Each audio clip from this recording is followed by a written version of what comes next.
Hello, my name is Lynn Konetsky, and I'm an early childhood speech therapist. And I just wanted to take a few minutes to share with you some of my favorite strategies to help develop language skills in young children. So this video is going to talk about one of my favorite strategies called sabotage. Now, I've actually had parents say to me that they don't want to use sabotage because they hate the word sabotage. So don't let the title of this strategy get to you or freak you out. It's really not as bad as it sounds. So sabotage is simply setting up a situation to facilitate or to create a situation where your child has to communicate something to you. They can't complete the activity or complete what they need to do because they don't have all the parts or because something is wrong. So sabotaging them. But it's all meant in good fun, and it's certainly not going to hurt them. So one of the great ways to start with sabotage is during mealtime or snack time. Food tends to be a very highly motivating item for kids. And I usually start with something like, I see a lot of kids like fruit snacks or snack crackers or blueberries or some sort of small fruit item.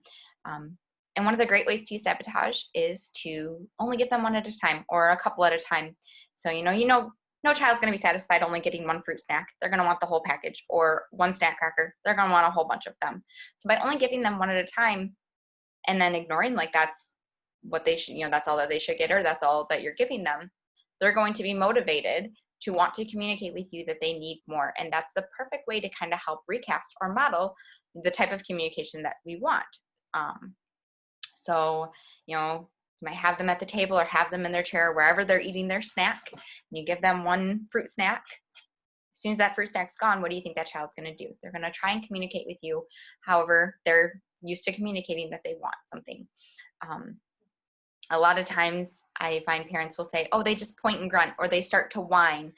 This is a perfect time to recast or remodel or show them how you want them to communicate. So there are a number of ways that we can model a language for them at this point. So if you were interested in using sign language, something really simple as a gesture they could use, they might want more. So you can say, oh, do you want more?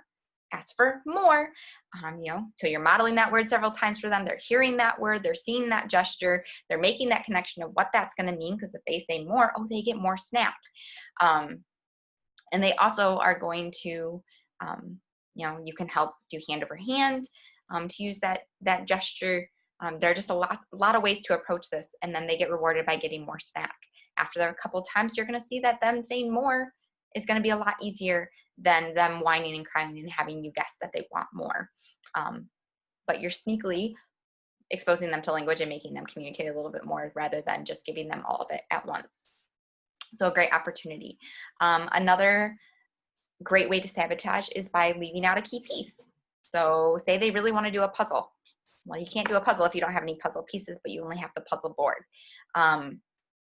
So that's a great way to, again, motivate them for that communication and use those methods that we just talked about to model that language or encourage them, motivate them to want to communicate what they need. Another great way is to keep a favorite toy or a favorite snack out of reach. I walk into these homes and parents have so many beautiful, wonderful toys for their children to interact with, but everything's right at their fingertips. All of their toys are right down where they can see them. And that's great. I'm not saying put all of their toys out of reach, but maybe a few of their favorite items are up on a shelf rather than right down in the toy box with them. So then they're going to have to come and get you so that you can get that down. Quick little point here, make sure that if they're climbers, that they're not in an area where they could climb and hurt themselves. We don't want to encourage that.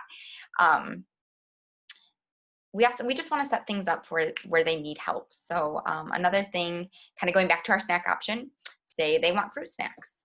Another different way to approach fruit snacks, rather than just giving them one at a time, you can give them the package. Most little ones struggle to open up the package.